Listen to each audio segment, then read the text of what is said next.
va parler dans quelques instants un dermatologue parce qu'il y a un retour en force non seulement du bronzage, mais du mythe voulant que la peau s'adapte au soleil. Il n'y a que des bienfaits à passer du temps, voire trop de temps au soleil. J'ai été surpris, moi, de constater que près de 100%, donc on est presque dans la marge d'erreur, ce qui n'est pas dans le 100%. Presque 100% des cancers de la peau sont dus à une exposition exagérée aux rayons UV. Moi, je pensais qu'on était plus dans l'ordre du 90, puis tu avais quand même un 10% là-dedans qui était héréditaire, d'autres raisons que tu pognes un cancer de la peau, pas selon les chiffres qu'on a.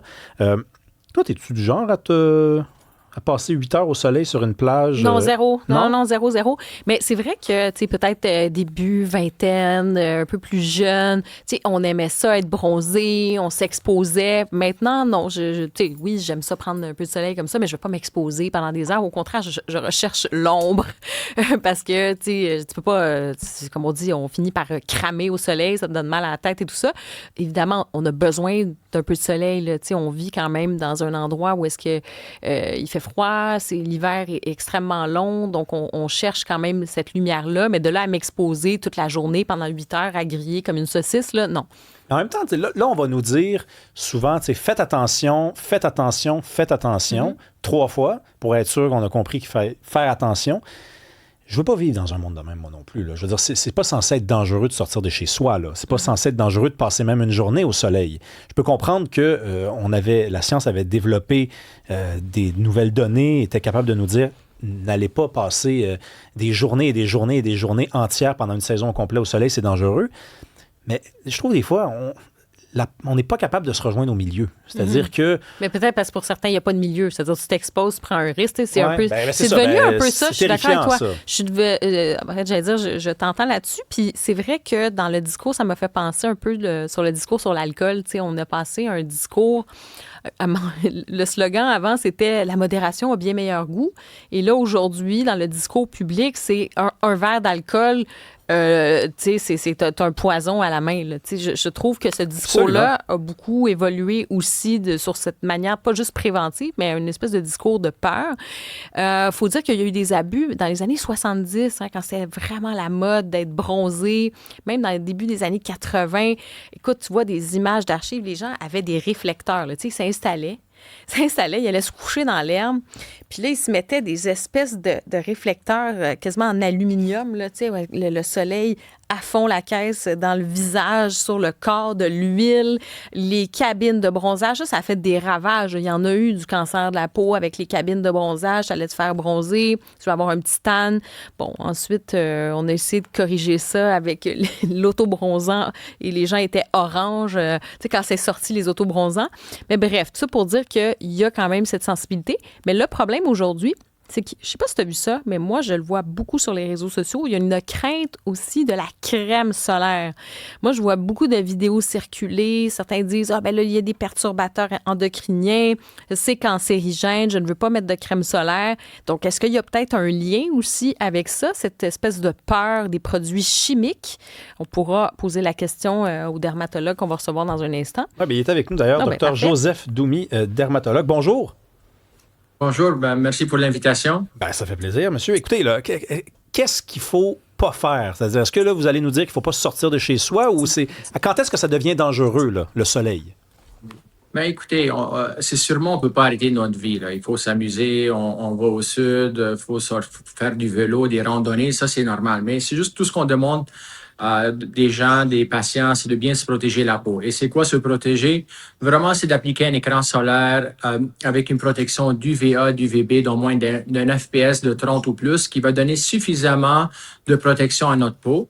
Il y a aussi des vêtements maintenant qui donnent une protection d'FPS de 50 qu'on peut porter si les gens ne veulent pas toujours être en train d'appliquer des écrans solaires sur leur corps, mais au moins ça va protéger une grosse partie.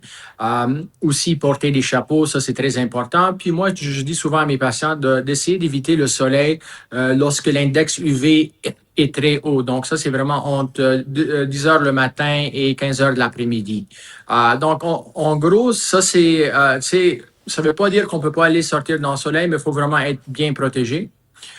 Puis ça, c'est pour la simple raison, c'est qu'on voit vraiment une croissance de cancer de peau à tous les jours. On sait que, basé sur les données de la Société canadienne du cancer, ils vont avoir environ 2100 Ouais. patients qui vont être atteints du mélanome cette année.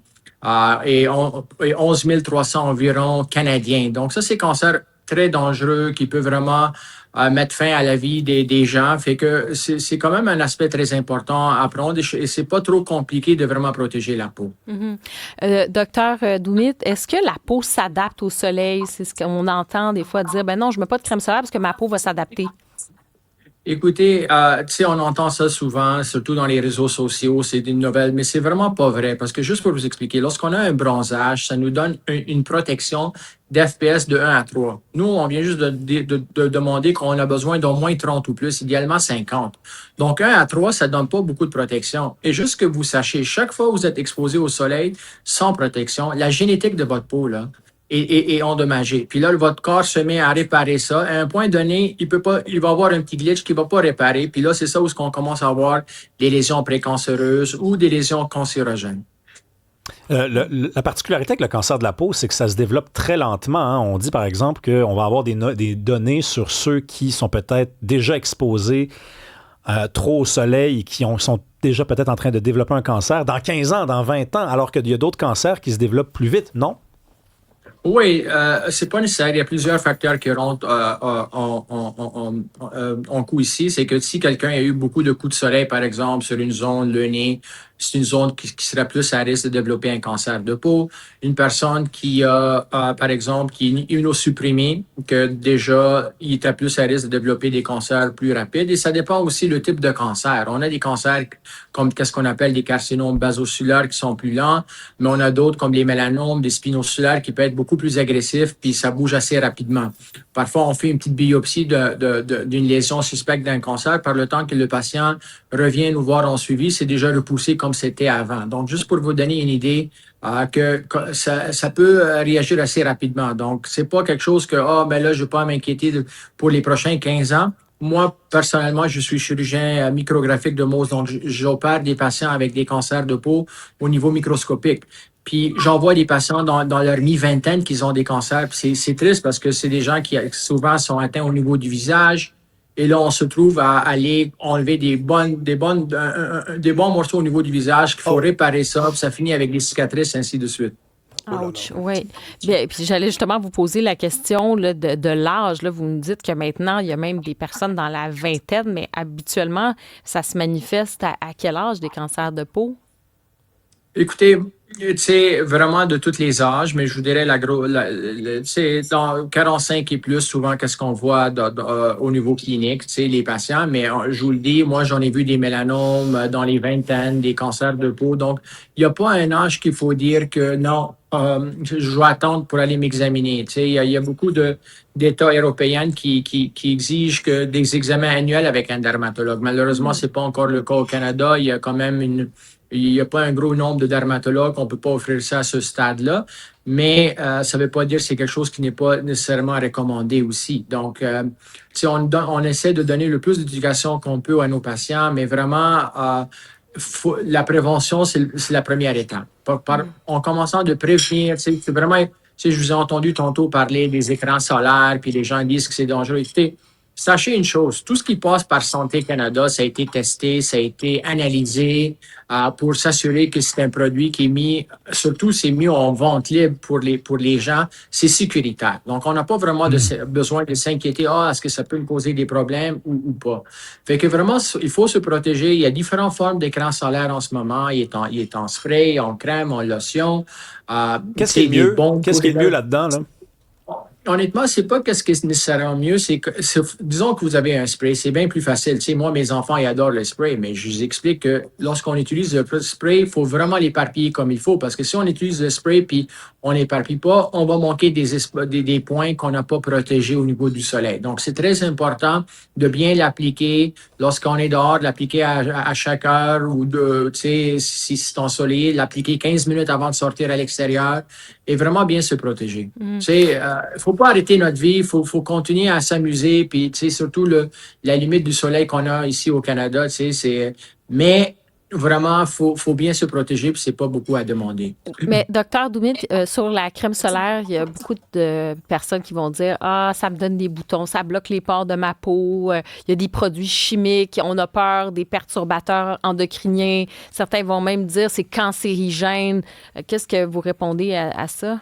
Ben, écoutez, honnêtement, il y a plusieurs types d'écrans solaires. Comme je dis, si c'est quelque chose qui est approuvé par Santé Canada, il n'y a pas de problème. Mais disons quelqu'un qui veut pas un produit, tu sais, qu'il y a des produits chimiques dedans, mais il y a des écrans solaires minéraux, tu sais, qui sont à base de zinc et titane. Puis ça, il n'y a pas vraiment beaucoup de produits chimiques dedans. Puis, tu sais, il y en a qui viennent teintés, d'autres moins teintés. Tu sais, il y a différentes options maintenant sur le marché. Donc, il y en a un pour tout le monde, puis vraiment sont sécuritaires. Là. C'est beaucoup plus à risque, tu sais, d'avoir un cancer que de s'inquiéter de l'écran solaire. Mais là, je veux juste qu'on le répète parce que vous l'avez dit vous-même, là, mais on n'est pas en train de dire aux gens de ne pas sortir de chez eux. On n'est pas en train de dire aux gens de ne pas profiter de l'été. Il faut juste sortir en acceptant que ça demande un certain niveau de préparation. Il faut se couvrir d'une crème, puis après, on peut passer à autre chose. Exact. Il faut commencer Oui, puis il faut commencer à jeune âge. Puis écoutez, honnêtement, le soleil, sans protection, il y a beaucoup maintenant, on parle de cancer de peau, mais il y a vieillissement de la peau, ça diminue votre niveau de collagène. Il y a plusieurs effets que le soleil donne, les taches brunes qui se développent au niveau de la peau. Donc, si on veut avoir une belle peau, vraiment, protégez-vous, puis c'est pas compliqué. Puis vous allez vous éviter beaucoup de problèmes, beaucoup de cicatrices, beaucoup de risques sur votre vie, comme des cancers sérieux. Et en terminant, justement, qu'est-ce qu'on surveille là, pour les cancers de la peau? Si on a des signes sur notre peau, qu'est-ce qu'on doit surveiller, là? Bien, les deux grosses catégories de cancer de peau, c'est les mélanomes. Donc, ça, c'est vraiment comme plus les grains de beauté qui changent de couleur, de taille, de dimension, qui commencent à picoter, qui saignent et surtout qui évoluent très rapidement. Puis, de l'autre côté, c'est les cancers non mélanomes qu'on a parlé peut-être un peu, le carcinome basocellulaire et spinocellulaire.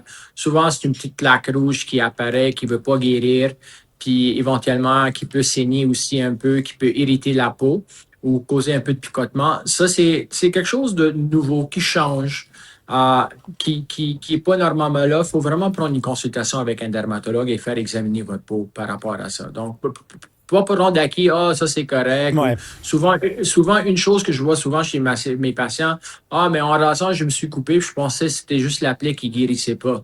Mais écoute, la plaie, ça va guérir après un bout, ça reste pas pendant 6 mois. Puis les gens, malheureusement, ils font souvent des erreurs comme ça. Puis là, ils se trouvent à avoir des gros cancers de peau. Donc, Merci vraiment beaucoup. toujours Ouais. prendre la précaution. Puis ça, c'est le plus important. Merci beaucoup, Dr. Joseph Doumit, dermatologue. C'était très clair.